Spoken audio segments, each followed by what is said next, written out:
Hello and welcome to the Majors Down Low, a new series where we introduce teams and players attending Valve's new Major system. This time around, we hope to get all the teams done and give you a real reason to cheer them on. This episode, we will start off with a new and exciting Team Secret. Wait, what? We already did this shit. Yeah, 4 new members. Oh, God.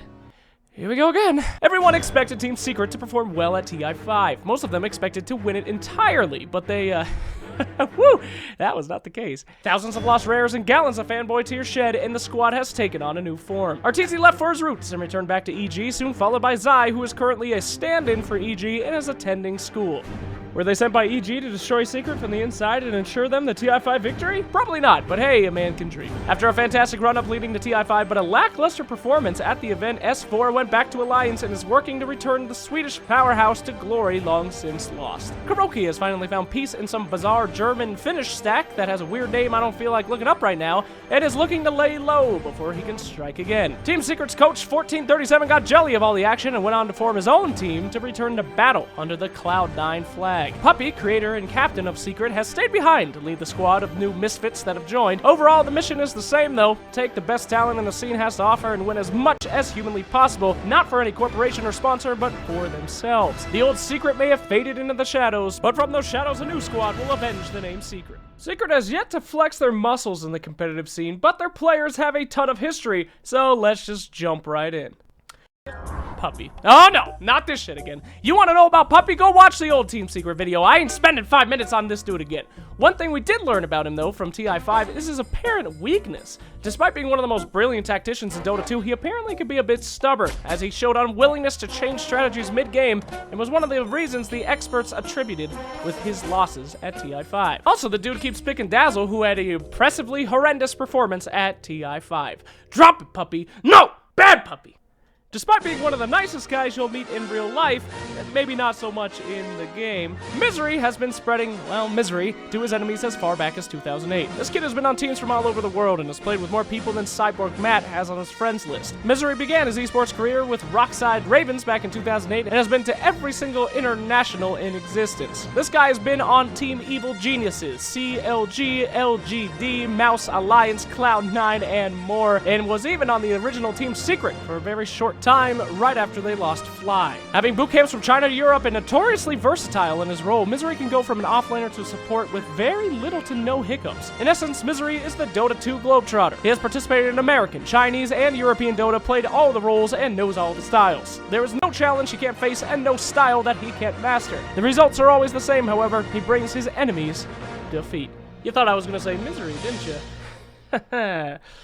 Let's move on. A Syrian, born and raised in Romania, W33 has been involved in Dota since 2014, leaving his successful chemical engineering background to pursue a career in professional Dota. This will be the highest level of Dota W33 has achieved, doing moderately well with his team Balkan Bears in 2014, but hitting his stride with 4 Clovers in early 2015. Just because he is new to high-level Dota doesn't mean that he is a chump, though, as he has hit 8,000 MMR in the past and given several pro teams a run for their money. Despite his favorite hero being Skywrath Mage, he is notorious for his Lina and Meepo skills, being one of the most feared Meepo players currently in competitive Dota. How sick are his micro skills? In 2014, he pretty much single-handedly wiped a team in the group stages of the World Championships in Azerbaijan. What team was that, you ask? Oh, nobody, just the recent TI4 winners newbie in their prime right after TI4.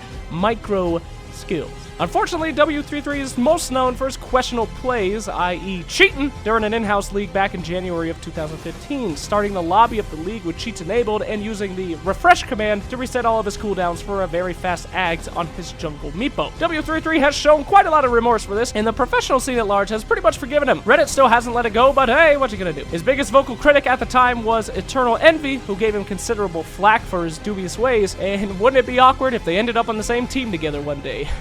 Oh. Either way, if EE can let the past of W33 go, I think we all can, and the competitive Dota scene is ready to see what we can bring to the scene. The epitome of support and one of the founders of old C9, PieLieDie is a bit of a latecomer to the Dota 2 scene, making the switch in 2012, where after playing a few pubs with Asuna, was part of the original Cappy roster. A team name that would go on to bring a lot of new and exciting players into the Dota scene, such as EE and Sing Sing. The roster changed a lot, and he played with numerous people ranging from Fata, Paz, Arteezy, Aoi, and more. Eventually, the team worked its way to becoming the Cloud9 team, after a few hiccups with a dodgy manager under the name Speed Gaming. LPD was was praised for his selfless supporting, many claiming that he had evolved beyond the traditional position 5 support into a mythical new position 6 support that many attribute to players like PieLieDie in today's scene. A sought-after player in the later half of 2013 and beginning in 2014, he was called the best player in the world by Eternal Envy and gained the respect of Kuroki and Puppey, who wanted to form a team with him prior to TI4. However, this would all change as C9 began to struggle at TI4 in the lead-up to DAC. He was dropped from Team C9 with Aoi 2000. While Aoi would go on to be a great success with EG, LPD struggled with a lackluster Team Tinker despite some early signs of life. With their inability to make it to TI5 and his subsequent disappearance from the limelight, it would seem that the king of support had all but been forgotten, until it was announced that he would be on the new Team Secret roster. Will he return to the form he displayed back in his heyday,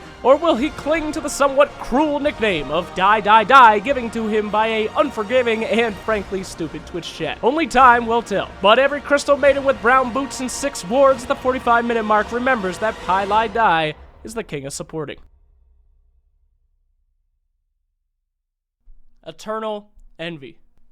I know what you're thinking. The Eternal second place Alliance's infamous Kiki E and win TI3. The endless anime memes. But if you want to see all the flame, that's easy to find. Go look for it for yourself. I'm going to tell you a different story. A story about courage and the world trying to stop you. Almost 4 years ago, a Canadian HOM player posted a thread on the Team Liquid forum saying that he was going to become a professional Dota 2 player.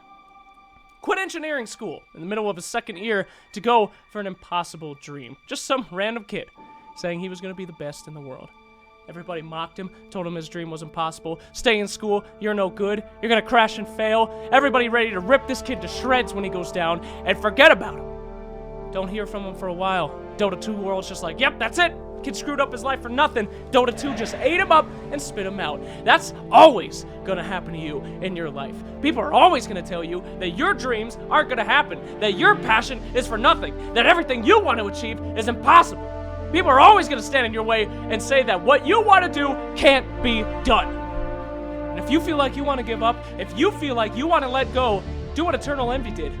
Eternal Envy went full fucking force. Forms one of the most successful Dota 2 teams in history and shocks the world, becomes a household name, and is one of the most successful streamers Dota has ever seen. The world is shocked. EE, how did you do it? Where'd you come from? How did all this happen? The world asks EE, how did you do it? EE says, you want to know how I did it? It's real simple. I gave up everything for this. He quit school. He moved from his house, and when the world told him he couldn't do it, he fought harder, and he went further. And when the team he formed kicked him and won one of the biggest tournaments esports has ever seen, he formed a new team, and he kept fighting. He fights as hard as the first day he committed to his dream. He plays every single game as serious as he would play one at the International. He's one of the most open and honest players in the world, and is still regarded as one of the best Position 1 players in the world today. And he lives it every single day because he remembers those people that told him that he would never be anything. And every day, every single match, he gets to think about how those people were wrong, how they sit at their computers wishing, dreaming that they had the courage to go for the balls deep into a dream for the rest of their lives. And he knows that for them, he is their eternal envy. Thanks for watching the Majors down low, and let us know what you think of the new series and any suggestions that you might have. And as always, thanks to the team of guys who helped me do this, especially Robert Davis and Johan Jarvinen. See you at the Majors, ladies and gentlemen. It's gonna be great.